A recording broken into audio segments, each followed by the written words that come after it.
everybody? It's your girl Samari. I don't think I say that, do I? What's up, everybody? Welcome to another video. You already know the vibes. There we go. As you guys can tell by the title, we're going to be talking about the real reason why I moved.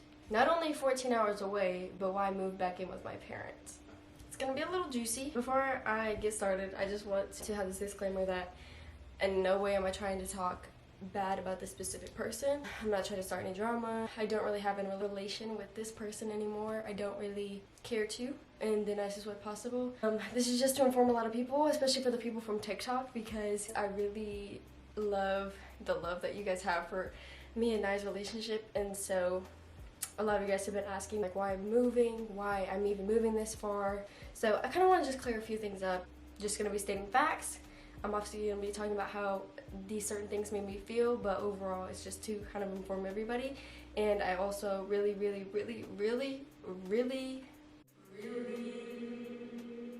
hope that I can prevent this happening to somebody else and giving people, especially our age, insight and give you guys a real taste and a real point of view on adulthood. So anyway, let's get started.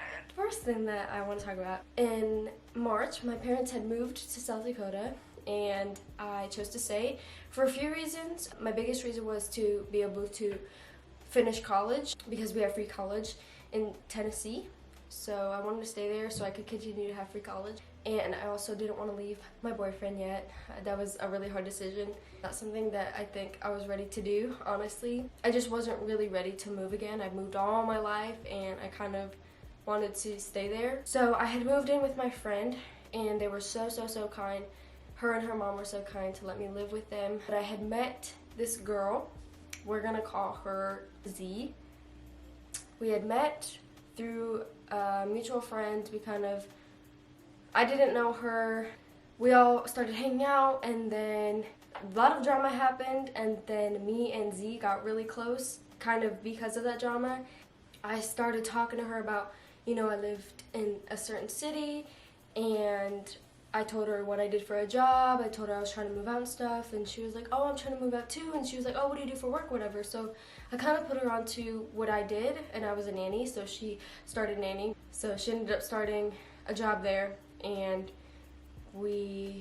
I honestly want to say that we started looking for apartments maybe a month after we met, maybe. We took one day to look at apartments. We looked at one, we did not like it at all. Then we went to another one in the exact city that we wanted to live and that I had already been looking at. We really loved it. We basically applied that same day that we got accepted. And then that was in the end of April, I believe. I think that was right before my birthday. No, that was on her birthday. I had to wait, I think about a week, and we finally started getting papers to sign the lease and stuff. She had actually came and visited with my parents because that was the first time I'd flown. And I kind of wanted somebody to fly with. We signed the lease while we were here at my parents' house. That was the first time that I realized that there was some red flags. My sister had noticed things and my dad had also. I'm not going to point out everything. Like I said, I'm not doing this video to talk bad about this person. Okay, I guess a little bit about me. I'm very organized, I'm very clean, I'm very put together. How you guys see, okay, I'll show you guys my room right now. Okay, my bed is always made. Everything is always put away, organized, nice. And word for word, I specifically am quoting her. She says, I know it doesn't look like it, but I am. I said, okay, I'm going to take your word for it. I'm going to give you the benefit of the doubt. Two specific examples that I'll give you is she would cook, use my parents' food and stuff, not a big deal. She wouldn't clean up her dishes. She would leave you know, wrappers, whatever she was using, just where she was, like on the chair, and then she would cook and she wouldn't not do her dishes. She wouldn't put them in the dishwasher, wouldn't wash them. I found that super disrespectful, and I was very embarrassed that that is the person that I invited in my parents' home, and she can't pick up after herself in my parents' home. And so it made me really frustrated, and I was very upset about it. And so naturally, I just distanced myself from people a little bit when I noticed certain things. There was just a few red flags, and this was probably about maybe like a month and 2 weeks after we had known each other, mind you. There were also red flags. a month later, I actually invited her to go to a Florida trip with me and my group of friends. And before we even went to Florida, I let people know these are things that I don't do, things I'm okay being around, these are things that I'm not okay being around, stuff like that. And at our age, I'm 19, so there's gonna be some, you know, things that people do at our age. I personally don't partake in those things. She had specifically told me that, you know, she doesn't like doing those things either. She said maybe, you know, by the way, just because I'm not saying what it is doesn't mean that it's like something super crazy or anything. It's like super simple and probably really obvious. But when we were there, she was doing those things every single day.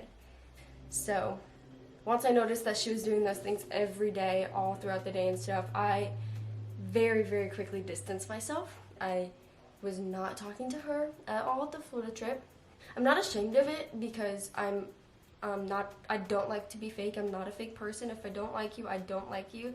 If I don't want to talk to you, I'm not going to talk to you. Fast forward, we have already signed the lease. We're supposed to move out in 1 month after we get back from Florida. Our move-in date is July 7th.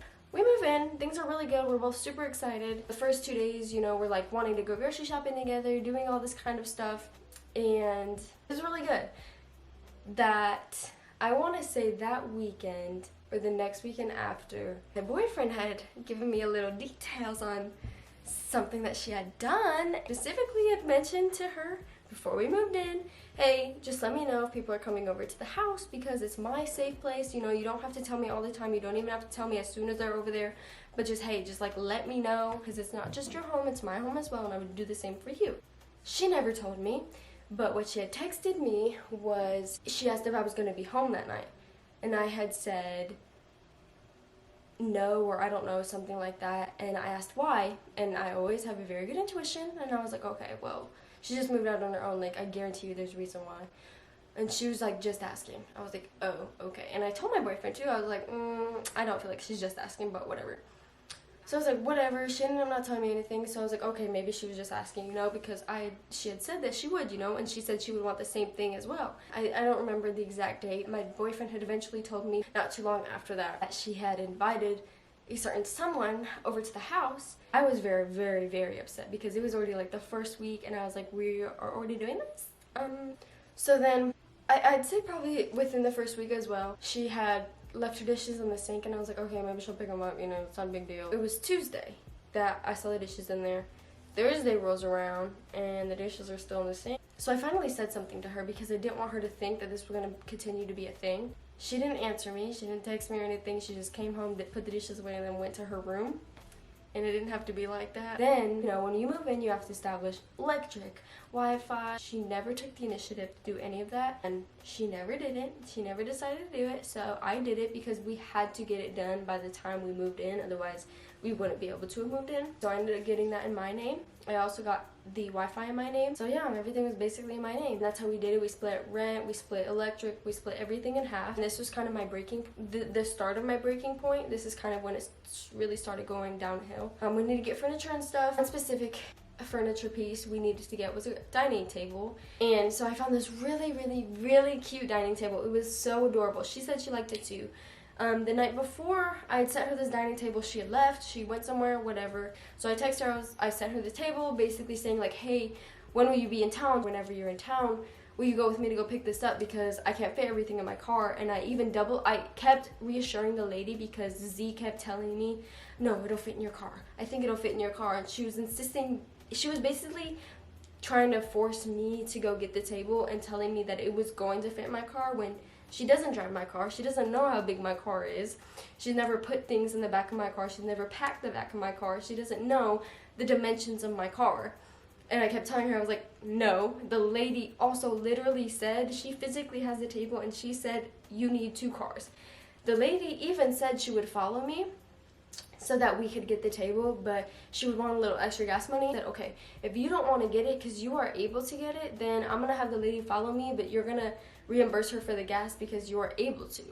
And that's when I really started setting my foot down because I feel like I was getting ran over. Just taking advantage of the fact that she knows I'm going to get things done and I want to get things done, and she just didn't want to do that. I told her that, and you guys can see it all in these screenshots, but that really made me upset. And that was when I sent her that long paragraph and I You know, I told her all these things, and I don't even know if she replied back. I can't even remember, but that was when it started getting awkward, to be honest, and that was when I really did not care to talk to her. I did not initiate conversations whatsoever.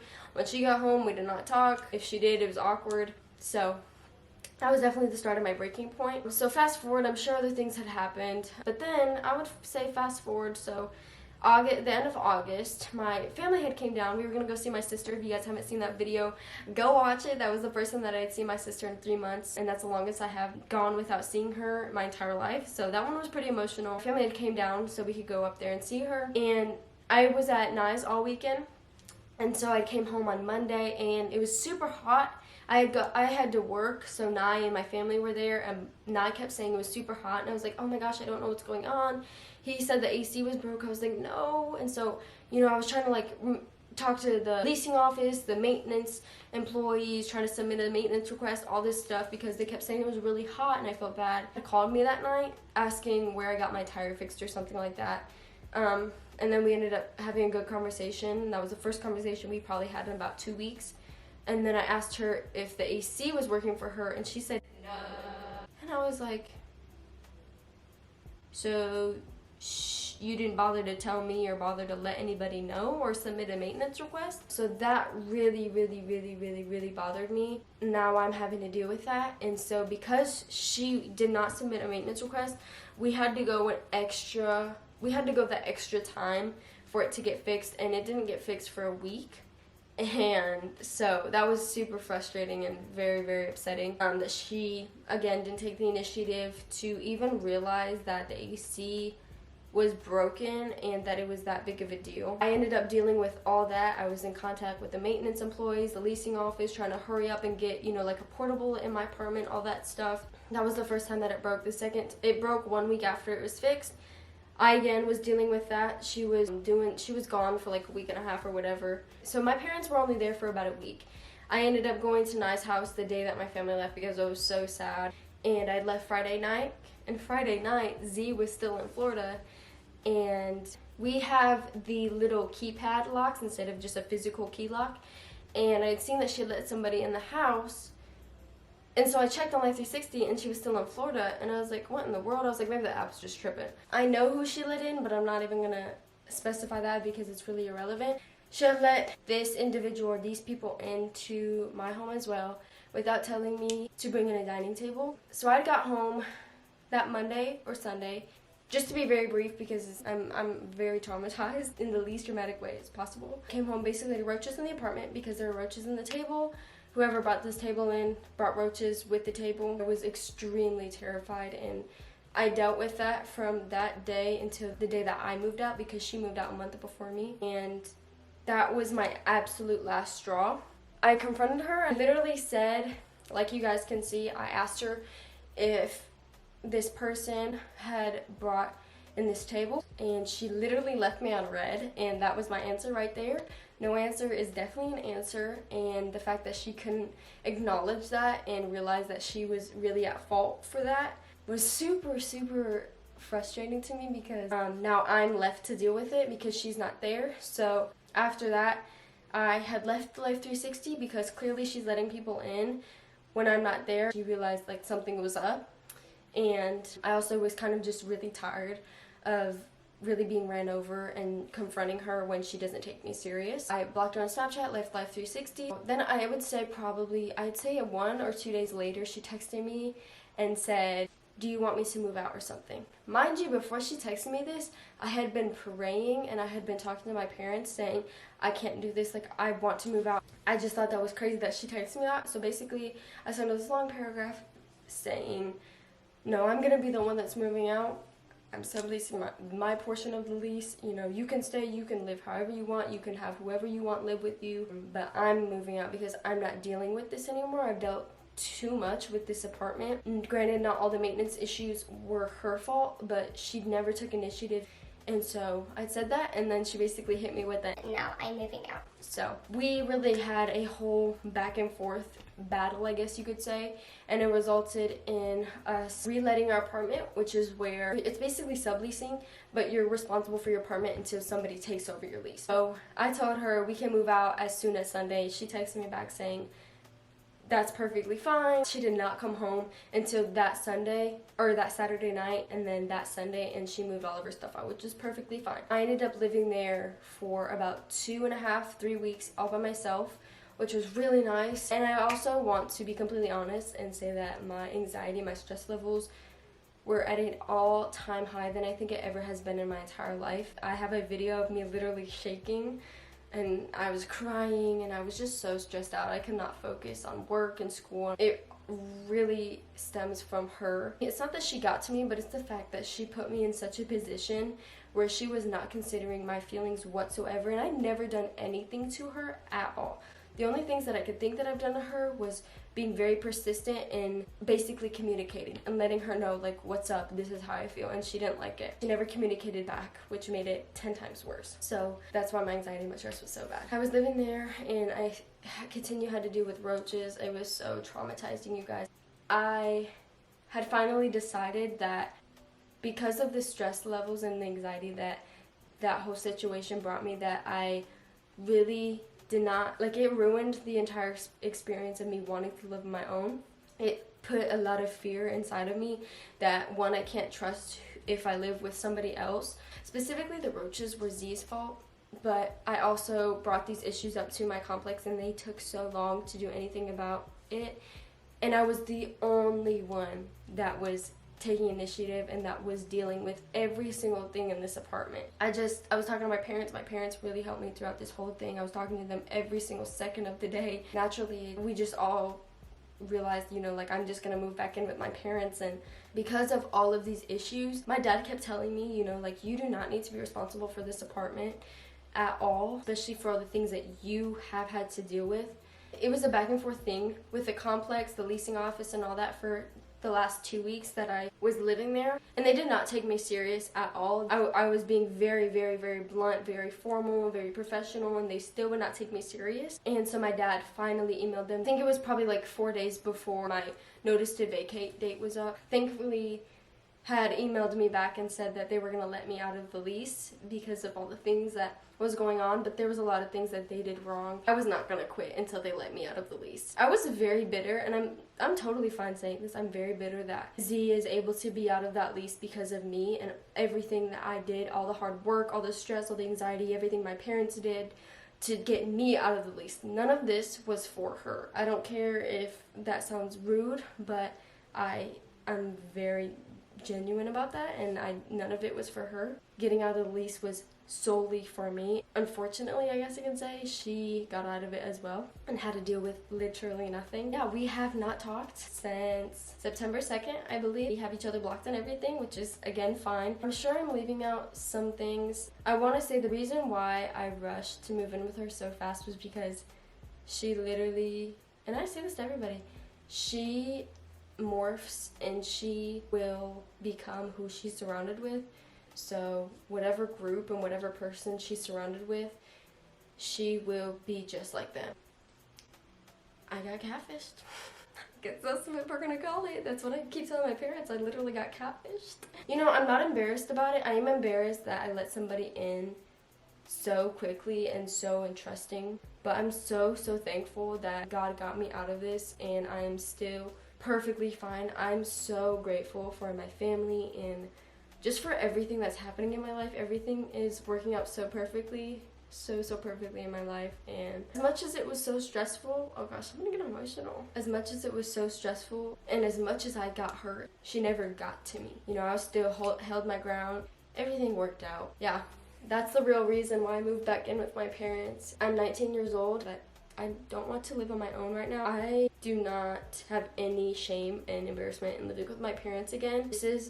This was my choice, but it would not have happened had I lived with somebody better and somebody more responsible and mature. I could have done it. I mean, I did so many things without her. I did so many things that not a lot of people are able to do, especially getting out of the lease like I did. And also, I forgot to tell you guys, we were only there for not even 3 months, by the way. So it happened very fast. If you are to think about moving out on your own, if you guys have just like found somebody new, do not, please, I beg you, do not, no matter how sure you are, please do not move in with them. Give yourself time. Give yourself at least 6 months to get to know the person, to Be prepared. Make sure that you know, do your research and know the person that you're wanting to be living with. In all honesty, I recommend just living on your own and do not move out of your parents' house until you can move out on your own. That was my crazy experience with my roommate. Unfortunately, there's a bridge burn that she probably never wants to talk to me again either, but don't know why. I didn't do anything. You got out of the lease because of me. So if you see this, you're welcome. Please take my advice. I do not know all, but I do know from what I experienced these last few months, and I can tell you right now, do not, especially do not live with somebody that you consider a best friend or somebody that you're really close with, because it will ruin it in some type of way. It just will. And I'm not being biased because I did it twice. I hope you guys enjoyed. I guess I'll see you guys in my next video.